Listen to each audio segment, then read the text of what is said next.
During my daughter's wedding rehearsal, I accidentally overheard her fiancé and mother-in-law plotting to humiliate her in front of all the guests, take everything away from her, and break up with her. The betrayal hit me like a bolt of lightning. My dream of a happy celebration turned into a trap. But I came up with a cunning plan for revenge. My daughter didn't show up at the wedding, and when my mother-in-law called with complaints, "Where is your little brat? Everyone is waiting for her," I laughed and advised her to look under the table with the cake. She couldn't believe her eyes. Justice struck harder than betrayal. Before we continue, please subscribe to the channel and write in the comments what time it is where you are now. The Sentinel Hotel's service corridor smelled like industrial cleaner and stale champagne.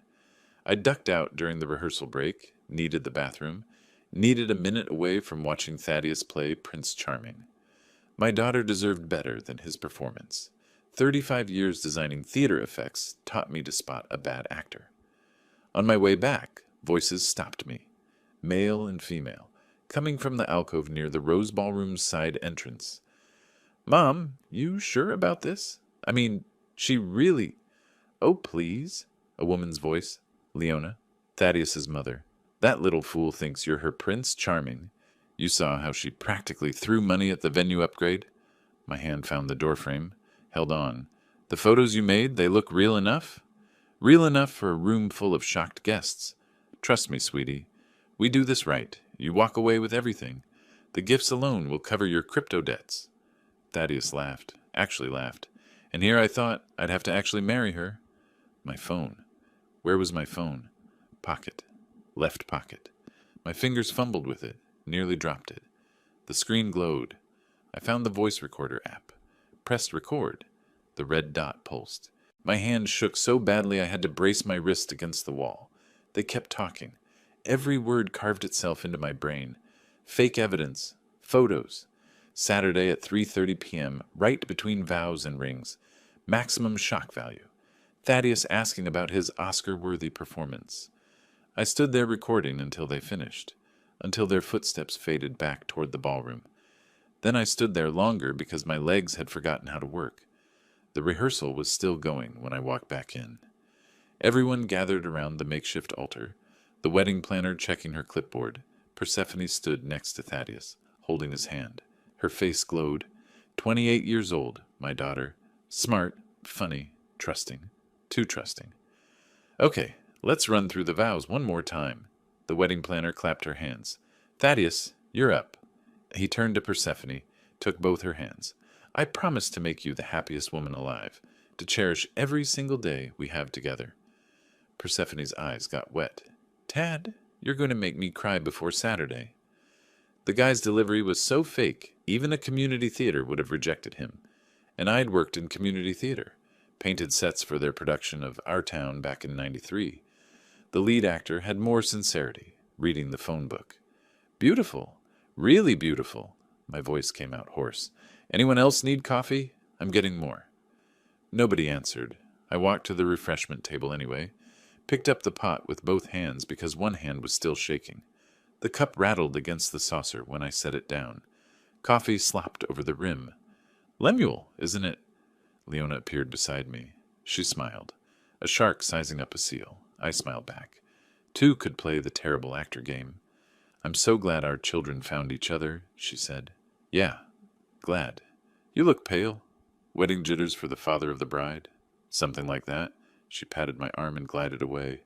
I watched her cross the room to Thaddeus, whisper something in his ear. He nodded. She whispered again. He nodded again.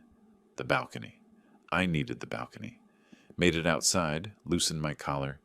Portland air hit my face, cool and damp. February in Oregon. The city stretched out below, lights starting to flicker on as afternoon dimmed toward evening. My phone felt heavy in my pocket. I pulled it out, played back the first 10 seconds of the recording. Just to make sure. Just to confirm I hadn't hallucinated the whole thing.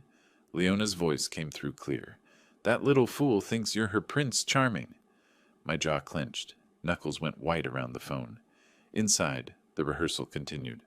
I watched through the glass doors. The wedding planner positioned people, adjusted angles. Persephone laughed at something Thaddeus said, kissed his cheek. Saturday. They were planning this for Saturday. 3 days away. The wedding was in 3 days. I went back inside for the final run-through, stood in my designated spot as father of the bride.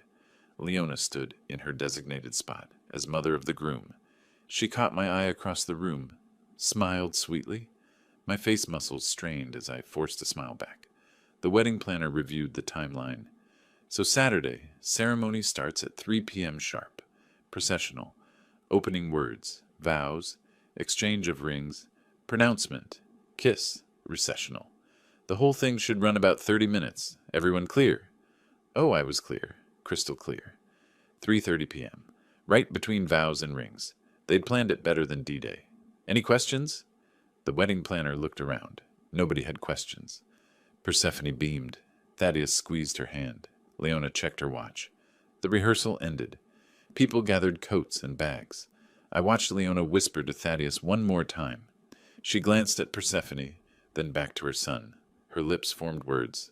Saturday, 3:30. Don't forget. My phone vibrated. Text from Persephone. Dad, we're all going to dinner at Andina. You coming? My thumb hovered over the screen. I looked at my daughter laughing with Thaddeus across the room. 6 empty coffee cups lined up on my workbench. The mechanical ballerina wound down, music box slowing to a stop. I'd been sitting here since 10 p.m. Now the clock read 2:47 a.m. I pressed play on the recording again.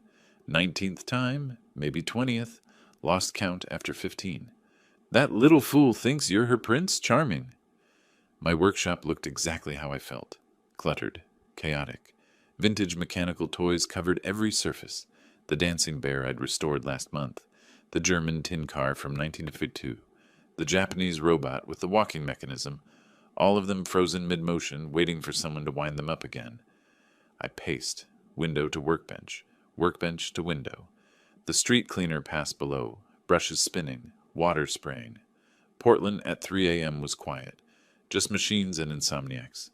At 6 a.m., I called Quentin. Tokyo was 10 p.m. He'd be awake.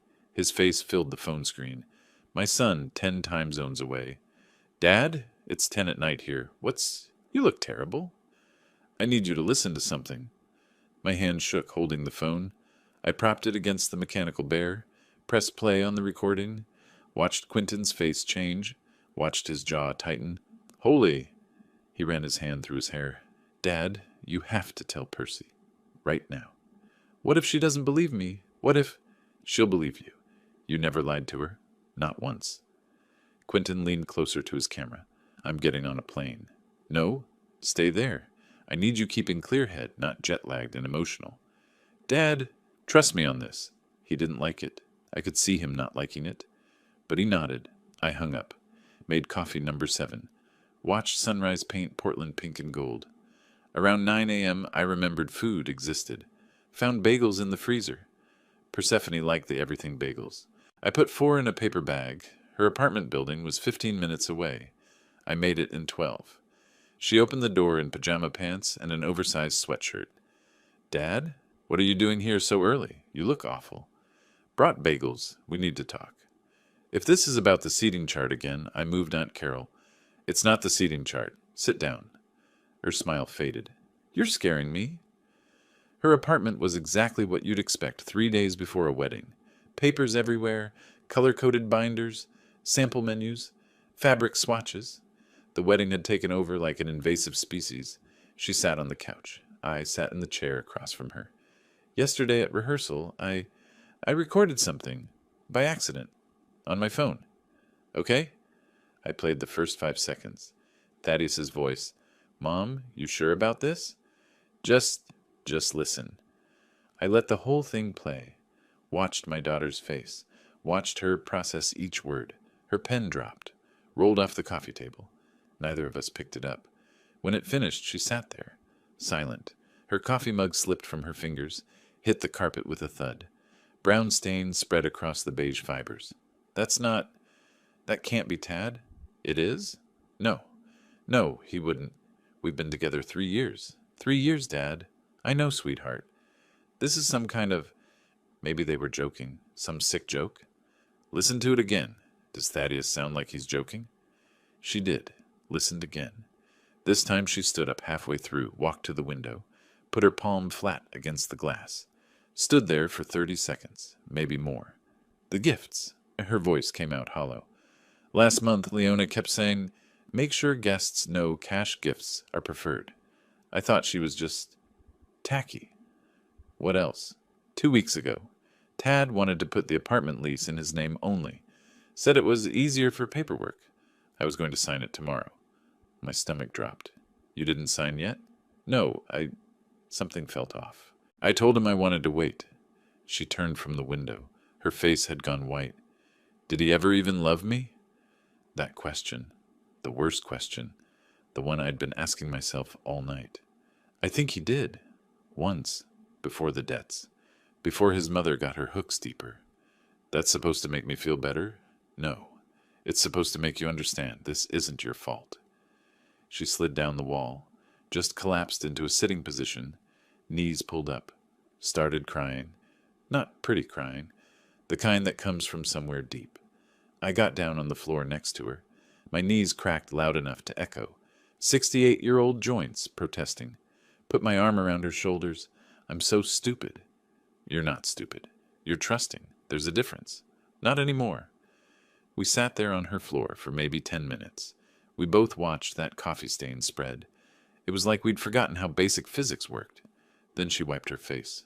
Rough, angry swipes. Stood up fast. Pulled out her laptop. I want them to feel this.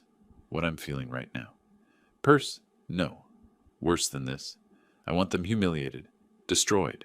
What are you saying? She looked at me directly. Her eyes weren't soft anymore. You worked in theater for 35 years. You know how to put on a show. Pause. So let's give them one they'll never forget. Her phone buzzed. Text from Thaddeus. Morning, babe. Can't wait to see you tonight. Love you. She stared at the screen. Showed it to me. What did he say? He says he loves me. You going to respond? She typed. Love you too. See you at 7. Hit send. She typed that with all the warmth of someone ordering a sandwich. Turkey on rye, hold the emotion. There. Let him think everything's perfect. Her laptop booted up. She opened a document. Wedding day schedule. Final PDF. Glowed on screen. Color-coded timeline. Vendor contacts. Guest list with 127 names. They want a show at 3:30 p.m. right between vows and rings? Her finger hovered over the delete key. Let's give them a different show. Click. The file disappeared. I pulled my chair closer to the screen. Okay, but we're going to need actors. Her phone buzzed again. Text from Leona.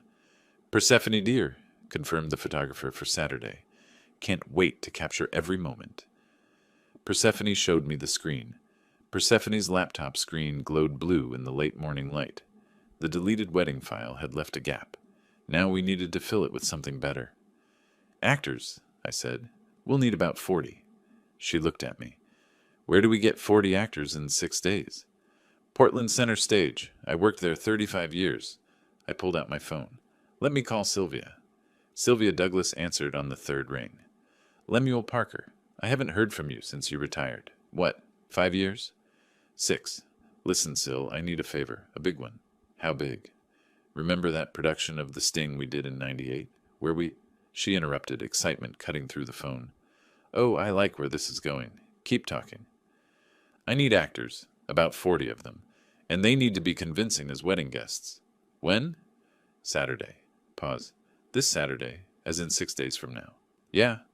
Lem, this is either the craziest thing you've ever asked me or the best role of my life. I'm in. We spent the next hour laying it out. Persephone took notes, sketched diagrams. The plan crystallized. Stage a fake wedding with actors playing guests. Let Thaddeus and Leona execute their scheme there while being recorded. Gather evidence for legal action. The real wedding would happen nowhere. The fake wedding would happen everywhere that mattered. By Monday morning, we had appointments. First stop, Philemon Crawford's office downtown. My attorney for 20 years. His gray suit matched his gray hair, matched his gray filing cabinets. Let me understand. Philemon leaned back in his leather chair. You want to stage a fake wedding ceremony? To catch your daughter's fiancé? Committing fraud? More or less. Lem, I've been your attorney for 20 years. This is creative. Is it legal? He flipped through law books, tapped his pen against a legal pad. Define legal. You're not entrapping them. They planned this independently. You're just providing an alternative venue for their crime. So, document everything. Audio, video, witnesses. Make sure nothing you do could be construed as entrapment. And for the love of, don't let Persephone actually sign anything that day. She won't. There won't be a real ceremony. Then technically, you're staging a theatrical performance where the antagonists happen to commit actual crimes. He grinned. This is why I went to law school. Next, venue hunting. We needed someplace identical to the Sentinel Hotel's Rose Ballroom. Drove across town to the Vintage Plaza Hotel on SW Broadway. The manager met us in the lobby. So you're looking for a venue for this Saturday? Yes, it's a family event. Small wedding reception. We have the Crystal Ballroom available. It's nearly identical to the Sentinel's Rose Ballroom, actually. I tried not to look too eager. Is that right? Same designer, 1920s, same layout. People book the wrong one by accident sometimes. Perfect. I'll take it. That afternoon, Persephone planted the first seed. She texted Thaddeus. Hey, babe, my dad switched photographers. Found someone cheaper through a friend at his old theater. His response came fast. Oh? I like the one we had. I know, but Dad's paying and wanted to save money. You know how he is about his pension. Yeah, I guess. As long as the photos turn out okay? They will. Everything's going to be perfect. Can't wait. Love you. She showed me the exchange. He took the bait. Good. Now they think they're controlling the narrative. Tuesday morning, I visited Portland Center Stage. The building smelled the same. Paint and dust and decades of stories. Sylvia met me in the prop room, pushing a vintage costume rack that barely fit through the doorway. It took 3 attempts and 2 scraped knuckles. Theater people never learned the concept of measure twice, move once, I said. She laughed. Says the man who once built a castle wall 6 inches too wide for the stage. We pulled out makeup kits, costume pieces, planning materials. She'd already called 20 actors, all available, all eager. What about money? She asked. How much per actor? 3 hours of work, professional rate, $105 each? I did the math. $4,200. My pension savings. 6 months of careful budgeting. Gone in one afternoon. Done, I said. That evening I withdrew the money. The ATM had a $1,500 daily limit. 3 transactions over 3 days. I stood in my kitchen Tuesday night, counting $100 bills like a budget crime boss. My mechanical bear collection watched judgmentally from the shelf. Then it hit me. I was pacing my workshop, reviewing venue photos, checking sight lines. 11 p.m. The mechanical ballerina wound down again. I'd forgotten to wind it back up. And suddenly my brain supplied a memory. Leona's face at the rehearsal, her hand reaching out to shake mine, her voice saying my name. I stopped, knocked over the German tin car. It crashed. Springs scattered across the workbench. Grabbed my phone with shaking hands. Called Sylvia. Syl, we have a problem. A massive problem. What happened? I'm an idiot. Leona met me at the rehearsal. We talked. She's seen my face. Oh. Oh? That's all you've got? The whole plan falls apart if she recognizes me? She paused, then laughed. Lem, you worked in special effects for 35 years. How many times did you transform actors into completely different people? That was different. That was exactly the same. Come to the theater tomorrow morning. I'll make you into someone even your own mother wouldn't recognize. You sure? Honey, I once turned a 23-year-old into a convincing 85-year-old King Lear. Trust me. I'd planned elaborate stage illusions for 35 years. The one time I forgot makeup? My own daughter's fake wedding. Brilliant. Wednesday morning, Sylvia sat me in the makeup chair at Portland Center Stage, studied my face with professional intensity, started sketching transformation ideas on a notepad. We'll give you a prosthetic nose, she said. Different eyebrows. Age spots. I'm 68. I already have age spots. More age spots. Different pattern. Gray wig, slightly different posture. She circled my face with her finger. By the time I'm done, you'll be a completely different person. Wednesday afternoon brought unexpected intelligence. Persephone accidentally pocket-dialed Thaddeus while he was with Leona. Her phone sat on the table between us. We listened. Leona's voice. You look exhausted, sweetheart. Thaddeus. Couldn't sleep. I keep thinking about... Mom, what if something goes wrong? Nothing will go wrong. I've done this before. That's what worries me. What if someone remembers? What if... Leona's voice sharpened. Your father left us with nothing. Nothing. You think I wanted to do this? I was a respected notary. I had dignity. Thaddeus quiet. I know. Leona softer. This is our way back. One more time and we're clear. Your debt's gone, my retirement funded. Then we're done. Promise? Promise. Persephone ended the call, looked at me. She lost her license. Previous fraud, probably. And her husband left her broke? I said. They're desperate people making terrible choices. Does that make it better? No, but it makes them human. Wednesday night, 9:47 p.m. Thaddeus texted Persephone. Babe, Mom's asking if she can bring a friend to the ceremony, a notary, to witness the signatures. You know, just in case we need documents certified. Persephone read it aloud. They're bringing a notary to the wedding. For what? Marriage certificates are filed by the officiant, unless you're planning to have documents signed right there.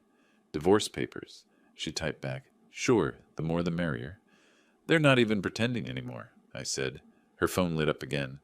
Text from Sylvia. Got our bride, Lottie Reed. 68, retired actress. She's perfect. Wait till you see her. Attached photo showed a woman with similar build and coloring to Persephone.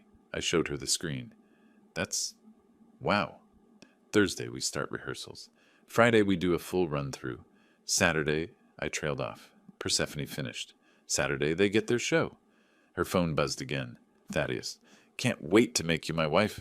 3 more days. She stared at the message. Didn't respond. Just turned the phone face down on the table. Thursday morning, 9 a.m. Portland Center Stage's rehearsal hall, filled with 40 strangers who'd become family by Saturday. Lottie Reed stood center stage, tablet in hand, watching videos of Persephone. She pressed pause. Rewound. Pressed pause again. She touches her collarbone when she's nervous. See? Right there. Sylvia nodded. Good catch. And she laughs slightly before the joke lands, like she's already anticipating it. I watched from the director's chair. You've been studying her for 8 hours. Honey, I played Blanche Dubois for 6 months. This is a masterclass in character work. Across the room, an actor playing Uncle Raymond raised his hand. So I'm supposed to have a boat? I checked my notes. 22-foot fishing boat. You take it out on the Columbia River. What kind? Bayliner. You bought it used in 2018. It needs engine work. He wrote this down. This is the most detailed background I've ever gotten for 3 hours of work. Watching 40 actors quiz each other on fictional family drama was like a very weird improv class. They sat in folding chairs with index cards, testing each other. What's Aunt Rose's cat's name? Mr. Whiskers. Wrong. Mr. Mittens. Start over. By Thursday afternoon, they'd moved to improvisation. 2 actors practiced wedding small talk. Actor 1 as Aunt Martha. Did you hear about the honeymoon? Actor 2 as Cousin Beth. Aruba, right? 2 weeks, all inclusive. I coached from the sidelines. Good, but Martha, you're more judgmental. Like you disapprove of the expense. Actor 1 adjusted her tone. 2 weeks in Aruba? Must be nice. In my day we went to Cannon Beach and called it luxury. Better. That's Martha. Lottie approached during a break. You know these people well? Every family gathering for 32 years. Thursday midnight, I returned to Vintage Plaza Hotel with a ladder and equipment bag. The security guard found me on my 3rd camera installation. Sir, what are you doing? I nearly fell off the ladder. Jesus, you scared me. It's 12:30 in the morning. I'm with the wedding party. Saturday's ceremony. Setting up some surprise video elements. He shined his flashlight on my face. Video elements. I climbed down, showed him the rental contract. I rented the ballroom. See? Lemuel Parker. We're doing a special multimedia presentation. He examined the paper. At midnight. Only time the room's empty. Weddings at 3 p.m., rehearsal tomorrow afternoon. This was my window. What kind of video? Hidden cameras for a surprise montage. Candid reactions from guests during the ceremony. He shrugged. Weddings get weirder every year. Just don't break anything. I installed 6 cameras total. Crown molding, floral arrangements, exit sign, plus 4 microphones. My hands shook slightly, calibrating the hidden screen under the cake table. Dropped the screwdriver twice. Friday morning brought Persephone's performance. She FaceTimed Thaddeus from bed, looking genuinely pale. Stress had physical benefits. "Babe, you look terrible," he said. "Thanks. Really feeling the pre-wedding glow. Should we postpone?" "No, no, I'll be fine by tomorrow. Just need rest." "You sure?" Mom says. She interrupted. "I'm sure. Don't come over. I don't want you getting sick. Bad luck anyway, right? Seeing the bride before the wedding? That's just a superstition. Humor me. I'll see you at the ceremony. Promise." "Okay. Love you." "You too."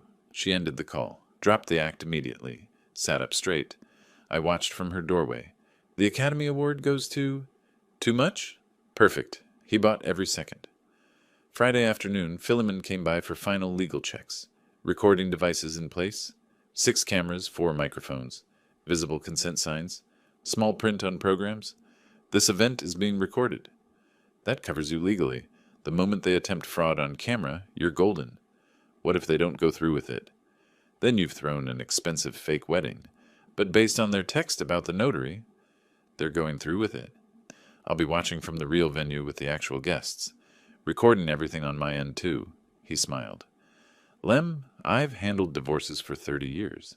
This is the most creative justice I've ever seen." Friday evening, we sent corrected invitations to the real guests. Mass text. Important.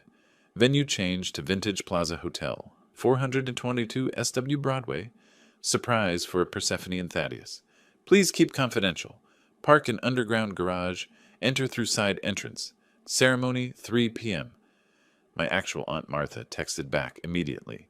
"What's going on? Why the change?" "Long story. Trust me. It's important. Please don't mention to the bride or groom." "This is very strange, Lemuel." "I know. Please trust me." "Fine. But you owe me an explanation." Saturday morning, 7 a.m. Sylvia transformed me in the makeup chair.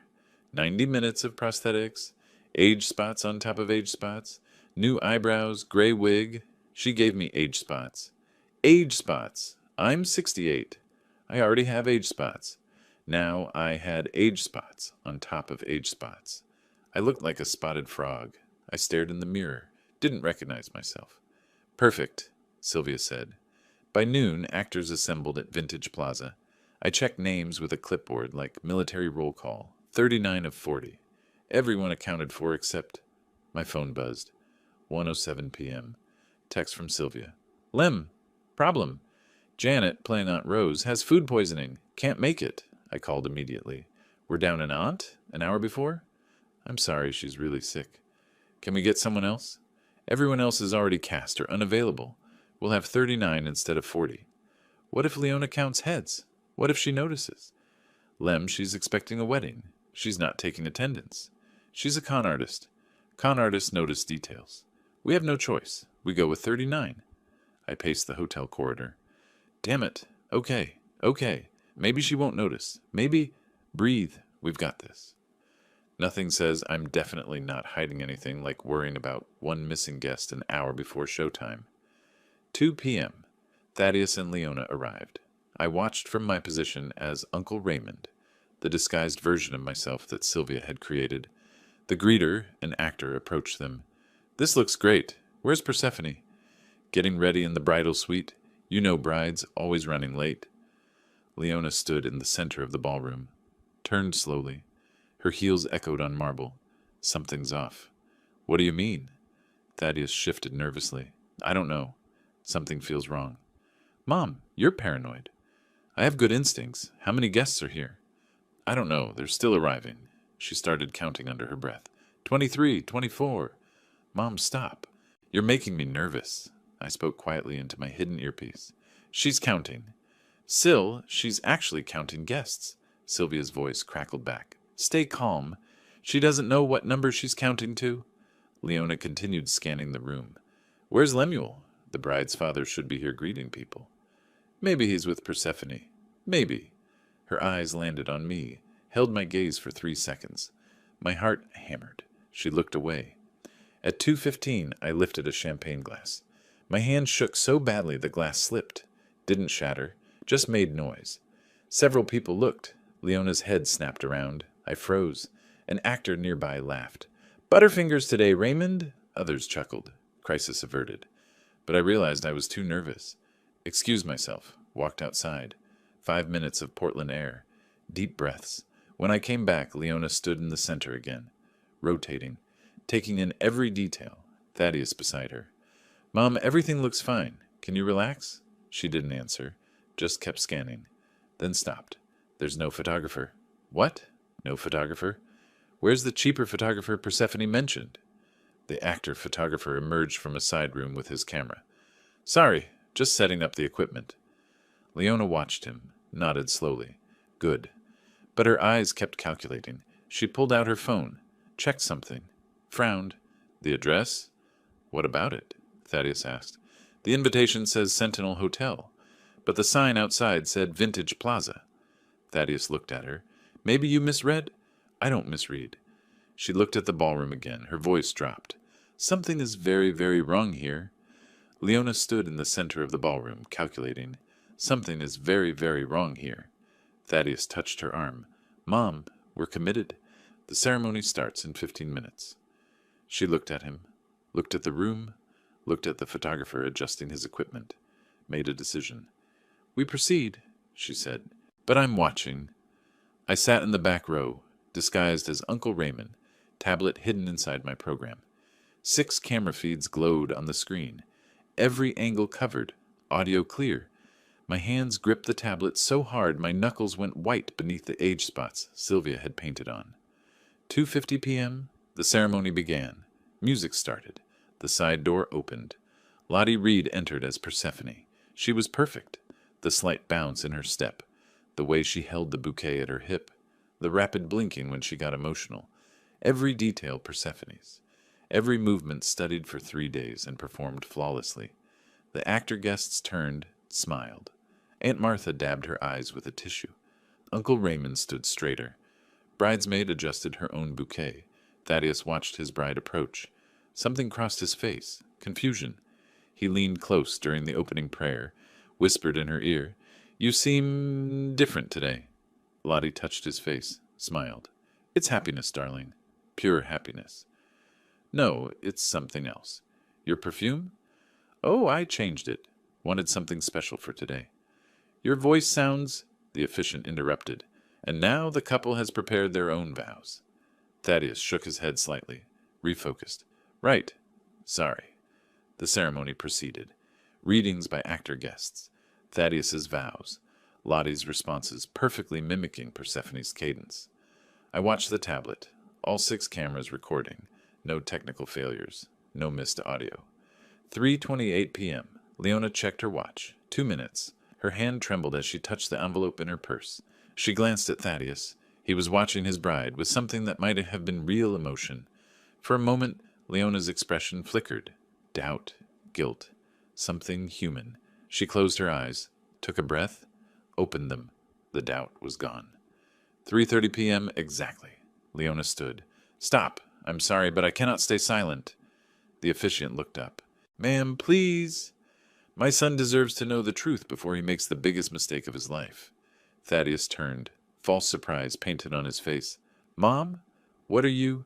Leona held up the envelope, pulled out photos. Even from the back row, I could see they were garbage. Wrong lighting, pixelated edges. A middle school art fair would have rejected them. I have proof that this woman, this liar, has been unfaithful. The actor guests performed beautifully. Gasps, whispers, heads turning. Aunt Martha clutched her pearls so theatrically I made a mental note to hire her again. Woman had commitment. Oh my goodness! I can't believe it! Poor Thaddeus. Lottie's distress was Oscar-worthy. Real tears courtesy of menthol. What? No, those aren't real. Leona advanced on her. These photos don't lie, sweetheart. You thought you could fool my boy? Thaddeus approached, voice shaking. Persephone, tell me this isn't true. Lottie reached for him. Tad, please. I don't know what she's talking about. He jerked away, overacting, but the room accepted it. Don't touch me. Leona grabbed Thaddeus's arm. Come on, sweetheart. We're leaving. But the gifts? Especially the gifts? Her voice projected righteousness. After what she's done, their compensation for emotional damage. Everyone here is a witness to her betrayal. Actor Uncle Raymond half stood. Now wait just a minute. Leona cut him off. You wait. My son's been humiliated. These gifts were meant to celebrate a marriage built on lies. Actor Aunt Martha tried. This doesn't seem right. Leona ignored her. Start loading them. Now. Thaddeus began stacking gift boxes on the wheeled cart an actor had helpfully provided. He lifted the third box, nearly dropped it. What did people put in these? Probably crystal, silver, things of value. Leona was distracted, triumphant. He didn't tell him bricks weigh more than toasters. My phone buzzed. Text from Persephone. Did she do it? I typed back, watching the tablet. Right on schedule. 3:30 exactly. I wish I could see her face. You will. 6 cameras, every angle. Activate the screen. Not yet. Let them collect more gifts, more crimes on camera. Dad, I want them to know. 30 seconds, I promise. Leona and Thaddeus worked systematically. 10 boxes, 15, 20. Every movement recorded. Every word about compensation captured. 3:33 p.m. I tapped the tablet 3 times. Under the cake table, the hidden screen illuminated. 48 inches of LED embedded horizontally beneath the white tablecloth, positioned so anyone near the gift table would see it reflecting on the floor. Leona reached for another box, paused. What's that light? Thaddeus didn't look. What light? Is that a screen? She bent down, looked under the table. On the screen. Live feed from the real venue. Persephone in her wedding dress. Very much present, very much smiling. Leona straightened slowly. Thaddeus. He turned. What? She pointed. Look! Under. The table. Thaddeus crouched by the cake table, stared at the screen. Persephone waved at the camera. Her lips moved. He read them. Hi, Tad. Behind her, the real Aunt Martha appeared. Waved, then real Uncle Raymond. More real guests. All waving. All very much not in this ballroom. Thaddeus stood slowly, turned to face the room, really looked at the guests for the first time. That woman in the 3rd row, he'd never seen her before in his life. That uncle in the back, different nose, different everything. He grabbed Leona's arm. Mom? His voice cracked. Mom, these aren't the real guests. Leona scanned faces. Her expression shifted. Triumph to confusion to dawning horror. What? The bride, Lottie, watched them with an amused smile.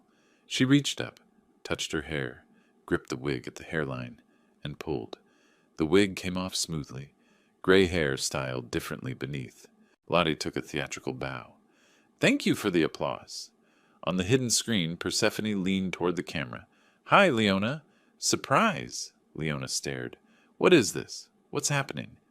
Remember your plan? Persephone's voice came through speakers I'd hidden in the floral arrangements. Humiliate me at 3:30? Take the gifts? File for divorce Monday? Really creative. Unfortunately for you, I heard about it last Saturday. I appeared on screen next to Persephone. I recorded your conversation at the rehearsal. Every word. Thaddeus's voice came out hoarse. Dad, her dad is... Everything you just did? I kept my tone even. Recorded. 6 cameras. 4 microphones. Fraud, defamation, attempted theft of property. Leona found her voice. You can't. This isn't legal. Philemon appeared on screen. Attorney Philemon Crawford. Actually, it's perfectly legal. You planned a crime independently. We simply provided an alternative venue for you to commit it while being documented. Around the room, the unmasking began. Actor Aunt Martha removed her wig. Sorry, honey. Theater Vertigo player. This was fun, though. Actor Uncle Raymond peeled off his beard. Portland Center Stage. Lem's an old friend. 40 people removing disguises at once looked like the world's weirdest flash mob. Uncle Raymond's beard came off and revealed a woman. That was entertainment. Lottie stepped forward, still in the wedding dress but wigless. Lottie Reed, I've played Blanche Dubois, Lady Macbeth, and now your victim. This was the best role. Leona backed away. You're all actors? Sylvia emerged from a side room with her production clipboard. Every single one. Well, except the real Persephone. She's 6 blocks away. Thaddeus turned to his mother, voice breaking. Mom, they played us. They completely played us. This is entrapment. Entrapment! I walked down the center aisle. Actors stepped aside. I wiped the last makeup off with a cloth. Let my real face show. Entrapment requires law enforcement to induce you to commit a crime you weren't already planning. You planned this last week. I recorded it. You just executed your plan exactly as discussed. You can't prove anything. I held up my phone. 6 cameras. Audio recorded from the moment you entered. Would you like to hear the part where you said these gifts are ours as compensation?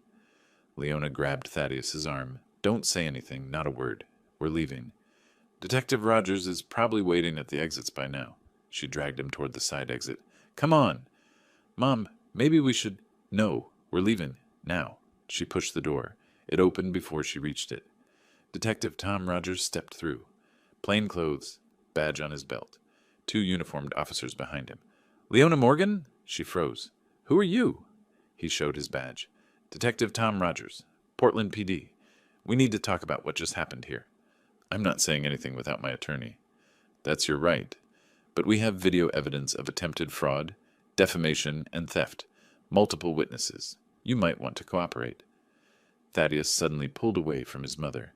I'll cooperate. I'll tell you everything. Leona grabbed his arm. Thaddeus, shut up. He wrenched free. No, Mom, I'm done. This is insane. At the police station, 4 p.m. Rogers sat across from Leona in the interrogation room. Thaddeus had been taken to a separate room immediately. You have the right to remain silent. After Miranda rights, Leona spoke. I want my lawyer. I'm not saying anything. Fair enough. While we wait for your attorney, let me show you something interesting. Rogers slid a tablet across the table. Case file open. 2019. Bend, Oregon. A woman named Leona Morgan, that's you, was investigated for a similar scheme. Wedding fraud. Charges were dropped due to insufficient evidence. Leona's face went pale. That case was dismissed, because the victim didn't want to press charges. Embarrassed? Sound familiar? He swiped to another file. 2017. Eugene. Another wedding situation, patterns becoming clear. I want my lawyer. He's on his way. But here's the thing, Ms. Morgan. This time we have video. Crystal clear. 6 angles. Audio. You planned it, you said it out loud, and you tried to execute it. This time there's no getting out. Leona tried to smash the screen when Rogers first showed it to her. She brought her purse down hard. It bounced off. Screen didn't crack. I'd used the same material we built breakaway props from.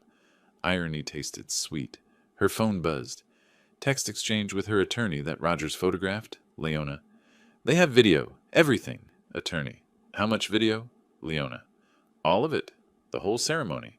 Me accusing her, taking the gifts. Everything. Attorney. That's problematic. Leona. Fix this. Attorney. Leona. If they have what you're describing, there's nothing to fix. We're looking at plea bargains, not dismissal.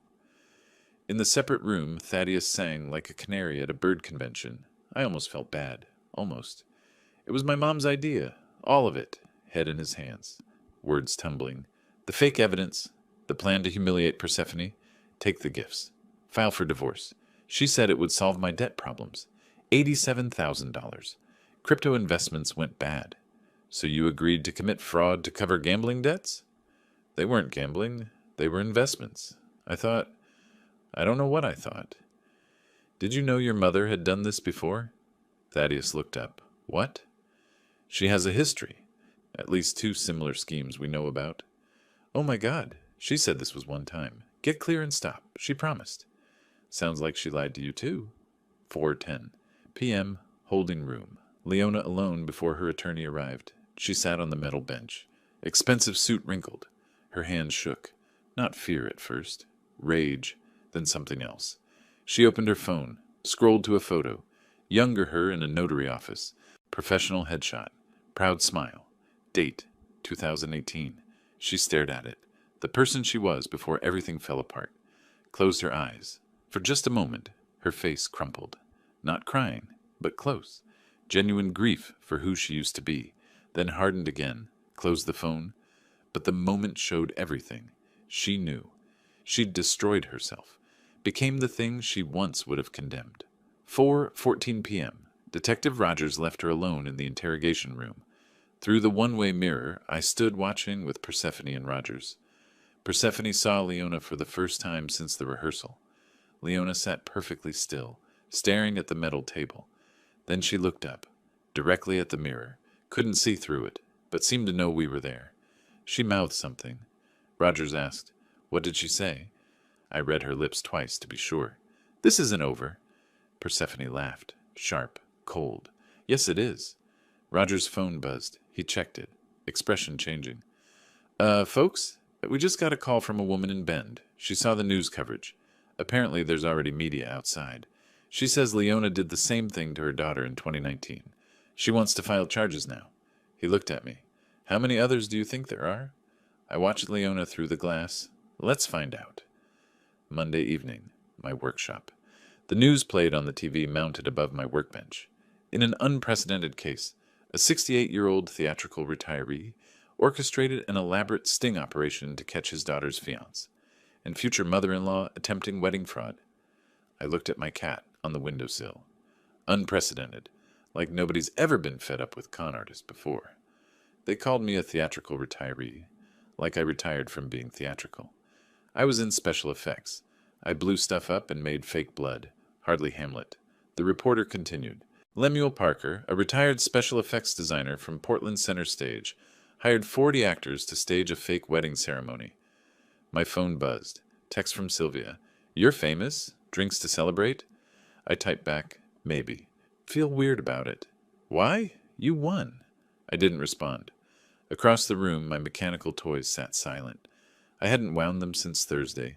The ballerina, the bear, the German car, all frozen mid-motion. Tuesday morning, Detective Rogers called. "Lem, you sitting down?" "That's never good news. What happened?" "A woman named Patricia Thornton just walked into the Bend Police Department. Says Leona Morgan did the exact same thing to her daughter in 2019. "I know. You mentioned that Saturday." "Right, but here's the thing. She's ready to press charges now. Seeing your case on the news gave her courage. And Lem? I think there might be more." "More victims?" "We're checking records in Eugene, Salem, even Vancouver, Washington. This woman's been busy." By Wednesday, 3 more women had come forward. I sat behind the one-way glass at the police station, watching them give statements, all telling similar stories. Wedding schemes, fake evidence, theft, crying, angry, relieved. One woman from Eugene, 2017. One from Salem, 2020. Patricia's daughter from Bend, 2019.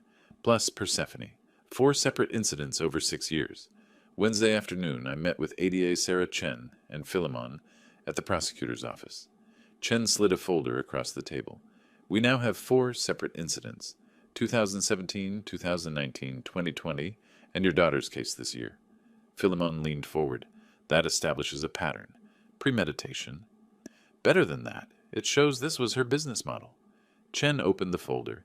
"She found men with debt, coached them through the scheme, took a percentage."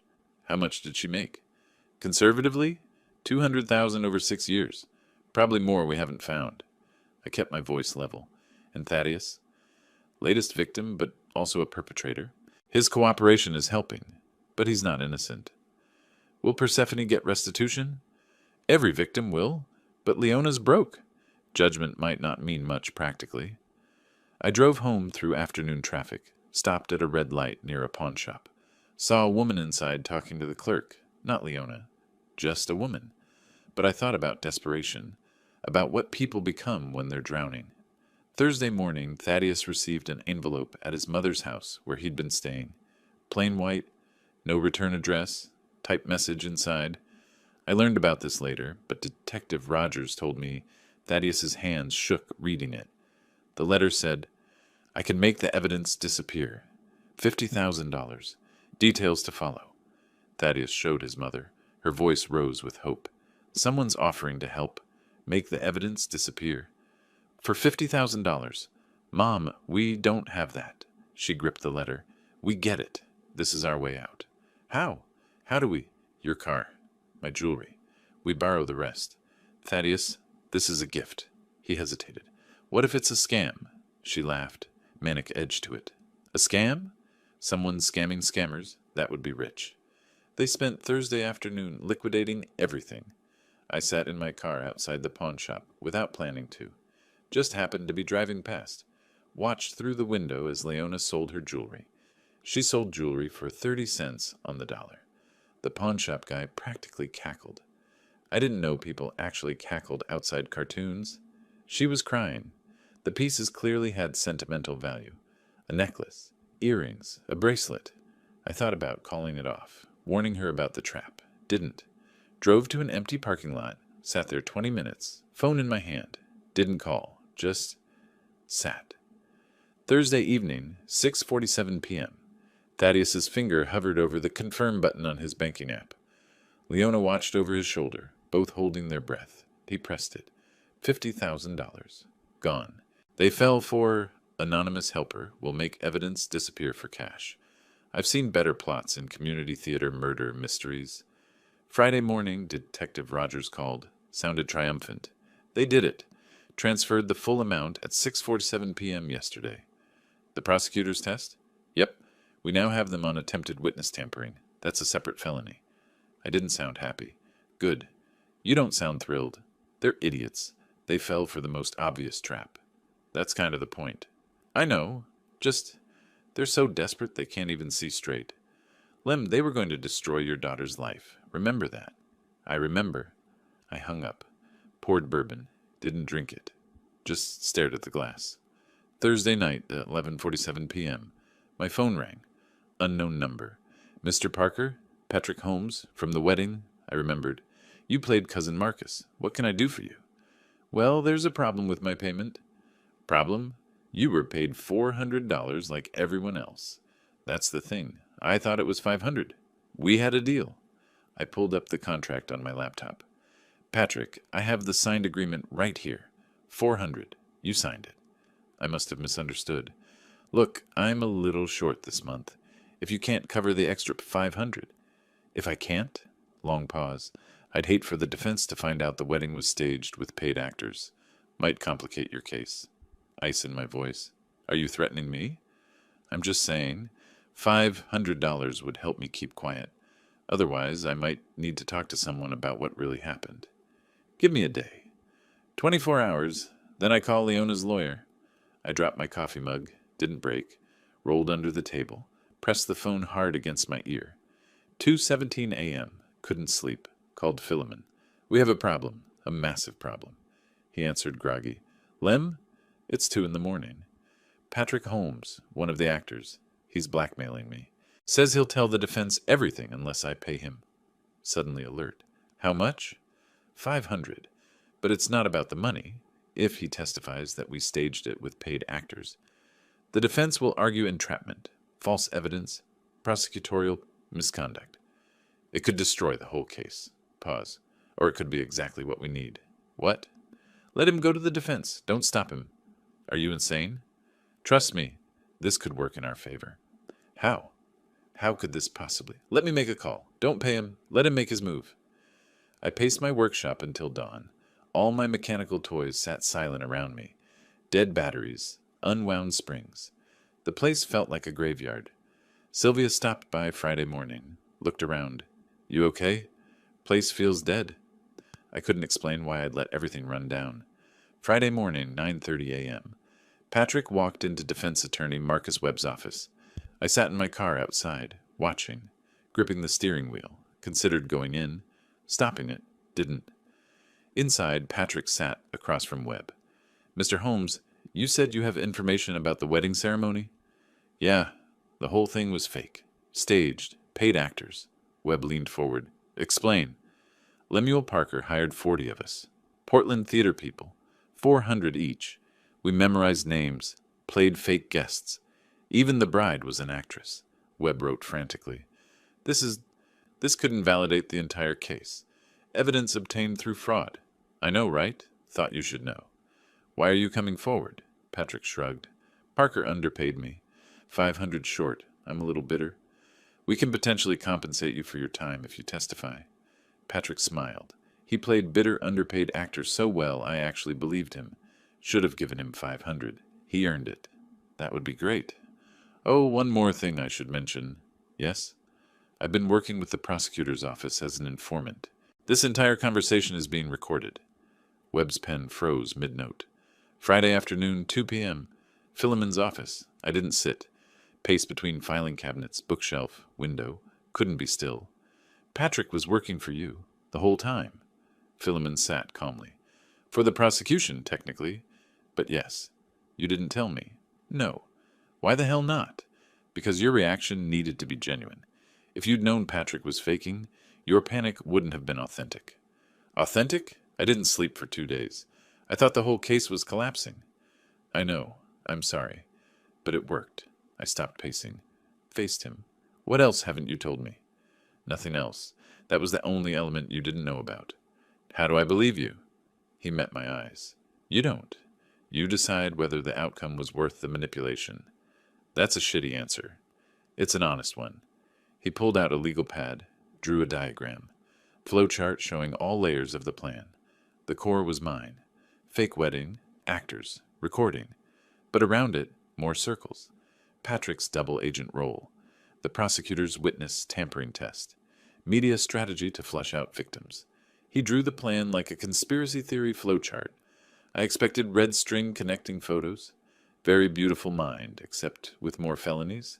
The core plan was yours. Fake wedding, actors, recording. That was brilliant. But courts don't always care about brilliant. They care about evidence that can't be challenged. So I added insurance. Patrick, if the defense got desperate enough to contact him, we'd know they were willing to use compromised testimony. That gives us leverage. You set up their attorney to fail. I gave their attorney an opportunity to do the right thing. He chose poorly. That's semantics, he shrugged. Welcome to law. It's all semantics. The anonymous letter, too? The 50,000? That was the prosecutor's office. Ada Chen's idea. Test whether they'd attempt witness tampering. Jesus, how many layers did you people add? Enough to ensure victory. You wanted justice for Persephone. I delivered it. Are you angry about the method or the success? I sat down finally. I don't know yet. Monday morning, courthouse, preliminary hearings. Defense attorney Webb had recused himself. Ethics violation. New attorney scrambling with an unwinnable case. I sat in the public gallery, Persephone next to me. We didn't hold hands. Barely looked at each other. Prosecutor Chen stood. Your Honor, the state presents video evidence from the incident. The video played on the large courtroom screen. Entire room watched. Leona standing. Dramatic accusations. Waving those garbage photos. Watching Leona on that giant courtroom screen was like seeing a bad movie you directed. Except the bad acting was real, and the consequences were prison. I have proof this woman has been unfaithful. Actor guests gasping. Leona and Thaddeus collecting gifts. What did people put in these? Probably crystal, silver, things of value, Persephone whispered. I forgot how loud she was. I whispered back. She's been loud her whole life. Just usually got away with it. At the defense table, Leona sat perfectly still, hands folded, face blank. Only her throat moved, swallowing, repeatedly. Judge watched the entire video. I've seen enough. Preliminary hearing is satisfied. We'll proceed to trial unless plea negotiations conclude first. Tuesday, Leona's new attorney, Richard Moss, slid a plea agreement across the table. Leona pushed it back. He slid it again. She pushed it back. 3 times before finally signing. I learned this later from Philemon, but I could picture it, her hand shaking, pen hovering, the moment she gave up. Ms. Morgan, they have you on video committing multiple felonies. 6 different angles. Previous victims willing to testify. Your son is cooperating with prosecution. Thaddeus is cooperating. Full cooperation. He's giving them everything. She laughed. Bitter. Of course he is. Saving himself. We can't win at trial. The plea offer, 4 years. Eligible for parole in 2. It's the best we'll get. 4 years. Or we go to trial and you get 7 to 10. Your choice. Wednesday, Thaddeus testified. He threw his mother under the bus, backed up, and ran her over again for good measure. Prosecutors barely had to ask questions. Mr. Morgan, whose idea was the wedding fraud scheme? My mother's, Leona Morgan. Explain how it started. I was in debt. $87,000 from crypto investments.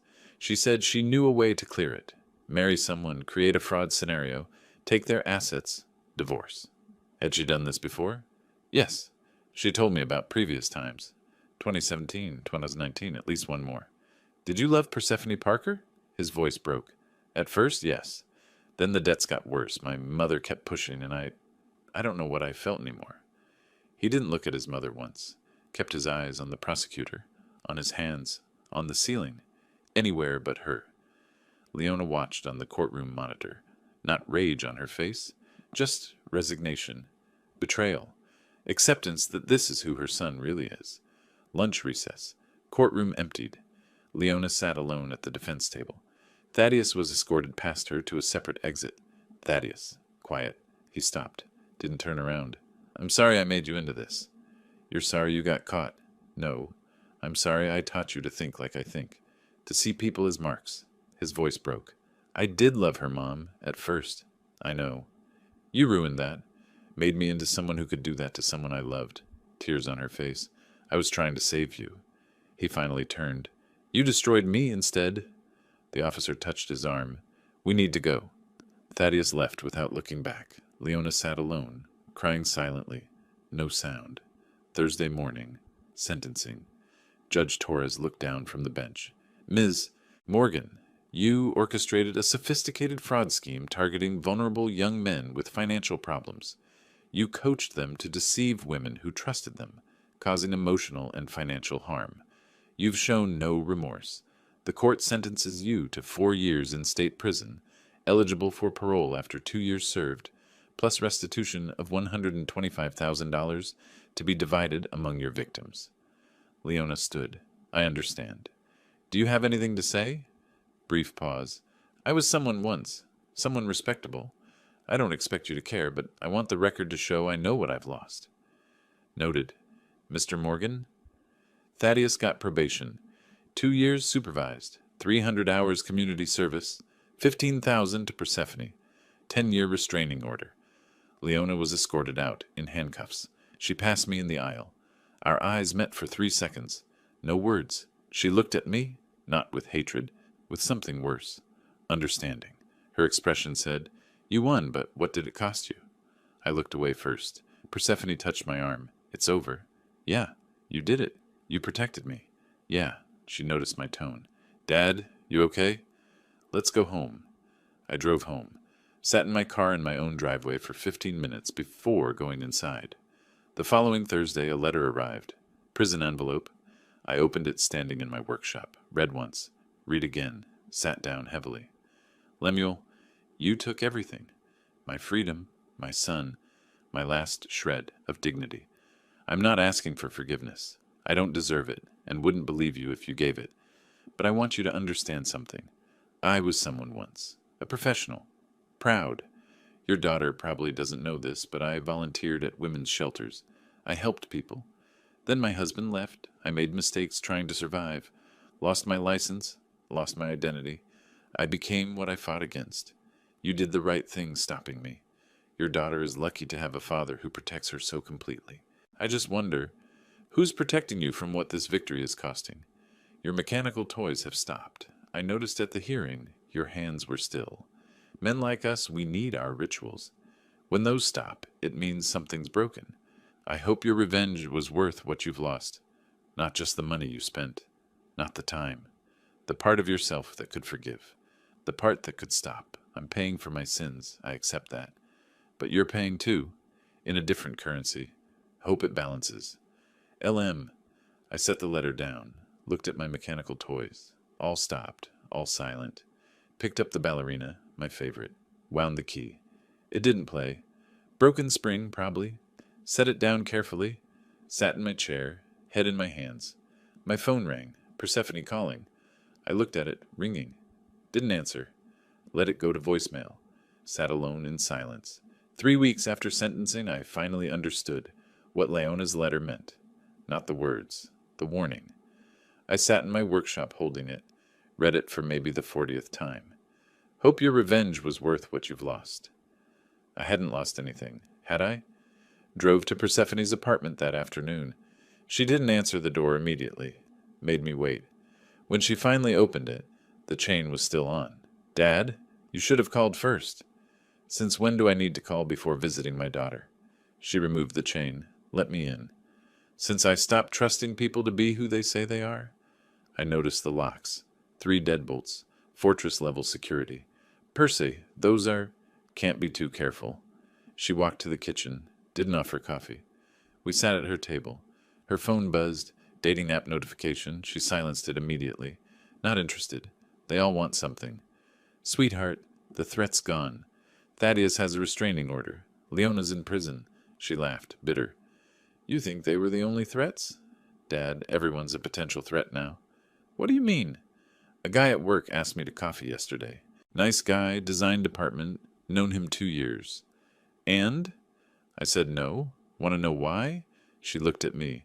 Because my first thought was, what does he want? What's the angle? Is this the setup? I spent 20 minutes analyzing whether coffee was code for something. The words hit like a physical blow. Per se, it's just coffee, Dad. Just coffee. And I can't even trust that anymore. I sat back. What have I done to you? You saved me. But I don't know if I can ever trust anyone again. That night, video call with Quentin. 2 a.m. his time in Tokyo. Dad, you look terrible. Thanks. That's helpful. I mean it. You're not sleeping. I can tell. I'm fine. His voice got firm. No, you're not. And neither is Percy. I talked to her yesterday. Dad, she's broken. I was protecting her. I know, and you did. But at what cost? I got angry. What was I supposed to do? Let them destroy her? He softened. No, you did the right thing. I just wish the right thing didn't cost so much. I deflated. Me too, son, me too. The next week, I did something I'd never done. Made an appointment with a therapist, Dr. Helen Morrison.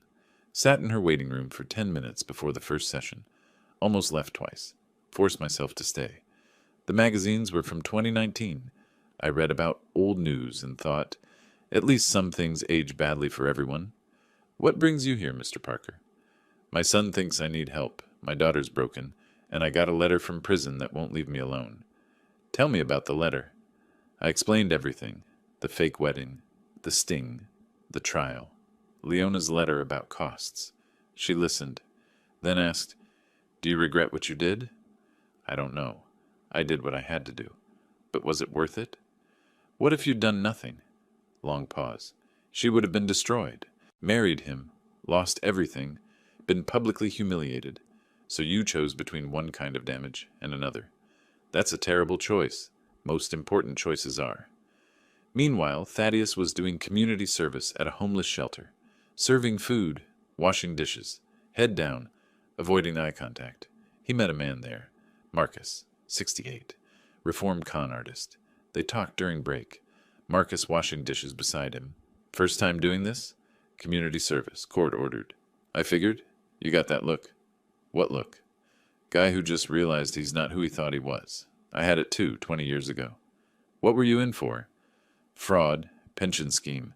Took money from people who couldn't afford to lose it. Thaddeus stopped working. How'd you come back from that? I didn't. Not all the way. You don't come back from hurting people. You just learn to live forward. I wrote her a letter. Apology. She hasn't responded. She won't? Probably won't even open it. Then why'd I write it?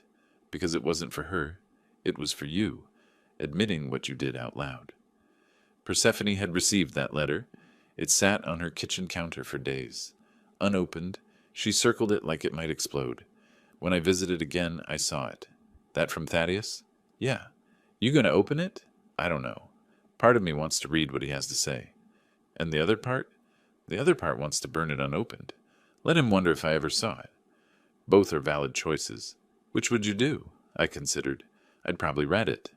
Then burn it. But that's me. Small smile. That sounds about right.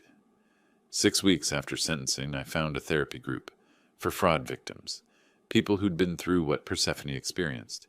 I found something. Group for people who've been through what you went through. Dad, I don't want to talk about this with strangers.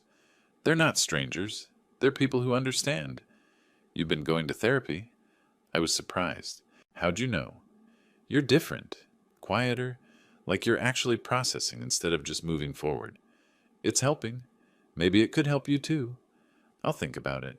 That's all I ask. She went. First session, she sat in the circle.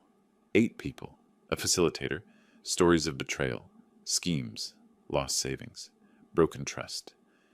Persephone, would you like to share?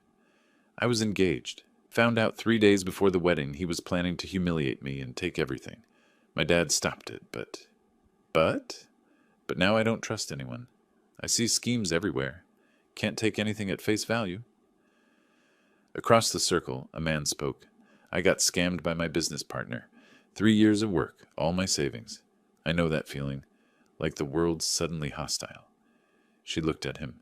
Simon, 33, teacher. Their eyes met. Exactly. How do you move past it? I'm not sure you do. But being here helps. Knowing others get it. Small nod. Yeah, it does help.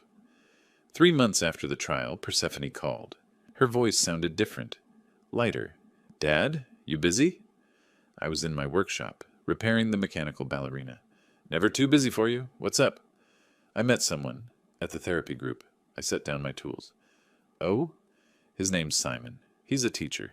He got scammed by his business partner a few years ago. And we've been talking. After sessions, then coffee, then dinner. Dad, it's been 3 months, and I think I might be able to trust again.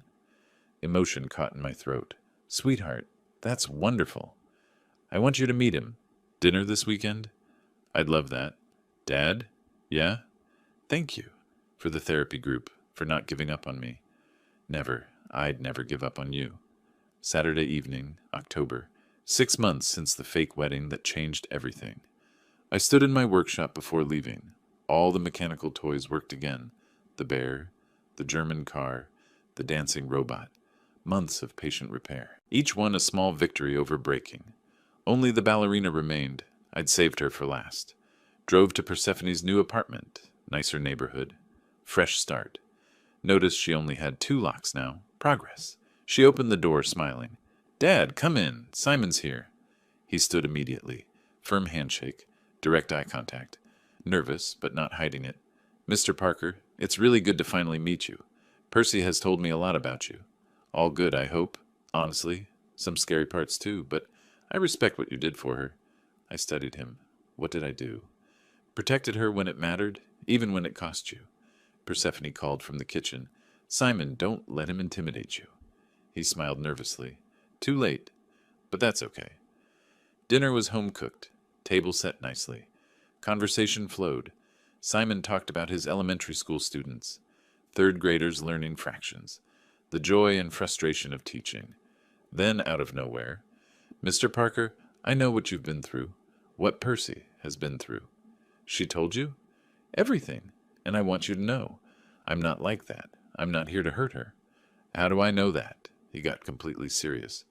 If you want, I'll take a polygraph test, right now. I'll answer any question you have. I've got nothing to hide. I paused, fork halfway to my mouth, stared at him. You're serious? Completely. The kid offered to take a polygraph, at dinner. I almost asked if he wanted to provide a blood sample too.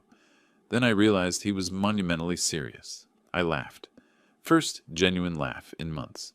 Started as a chuckle. Built to real laughter. Years of tension releasing.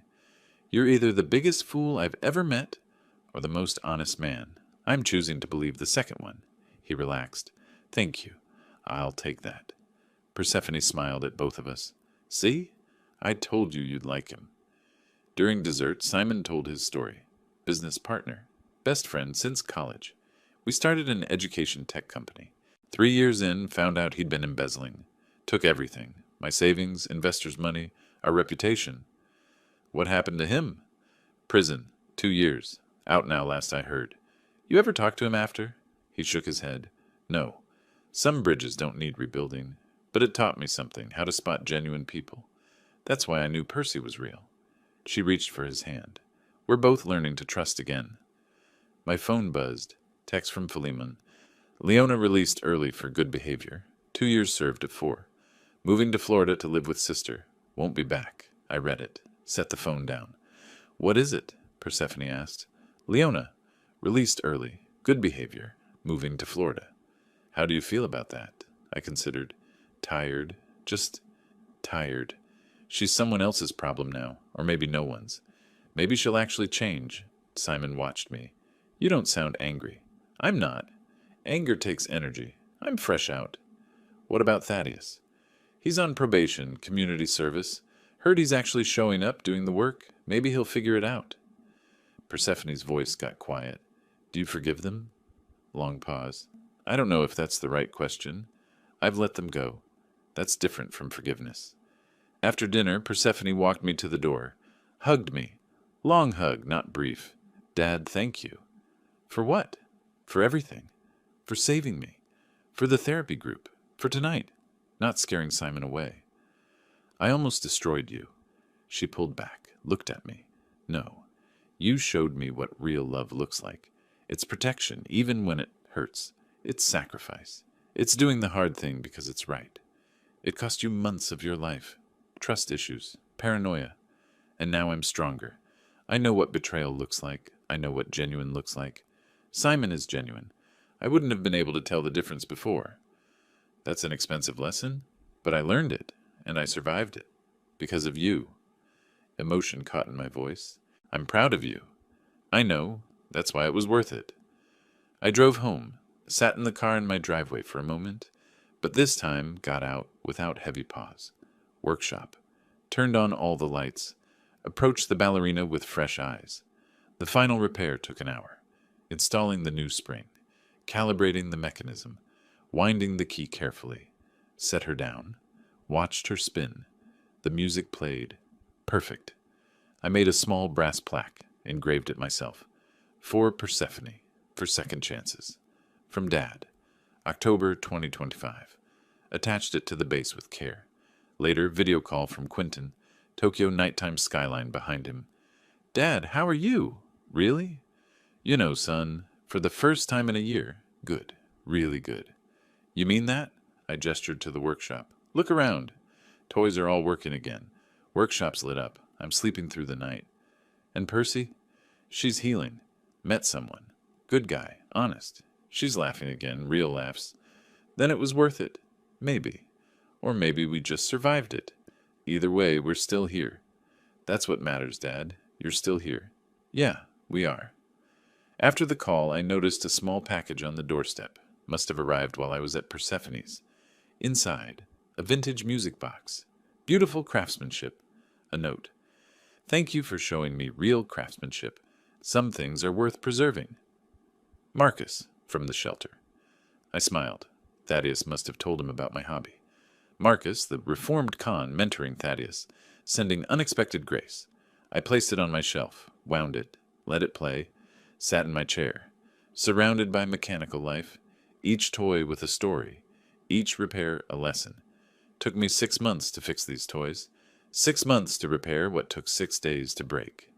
Math seemed about right for life. The ballerina spun in the foreground. Music box played harmony. Workshop hummed with gentle mechanical sounds. Warm light filled the space. People ask if I regret it. I regret that I had to do it. But I'm proud that I could. Revenge is a cold dish. Forgiveness is even colder. But love always warms. My daughter's laughing again.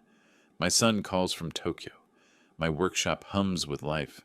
Broken things can be repaired. Sometimes broken things become stronger at the break. Sometimes the cracks are where the light gets in. I'm 68 years old. I've been a father, a designer of illusions, a seeker of justice, and a broken man who found his way back. If you asked me to do it all again, I'd hesitate. Then I'd say yes, because some things are worth breaking for. Some people are worth protecting, even if it breaks you too. My daughter is one of them. Always has been, always will be. I watched the ballerina spin, read the plaque one more time. For Persephone, for second chances. The music played on. If you like this story, please like this video, subscribe to the channel, and share your impressions of this story in the comments. To listen to the next story, click on the box on the left. Thank you for watching.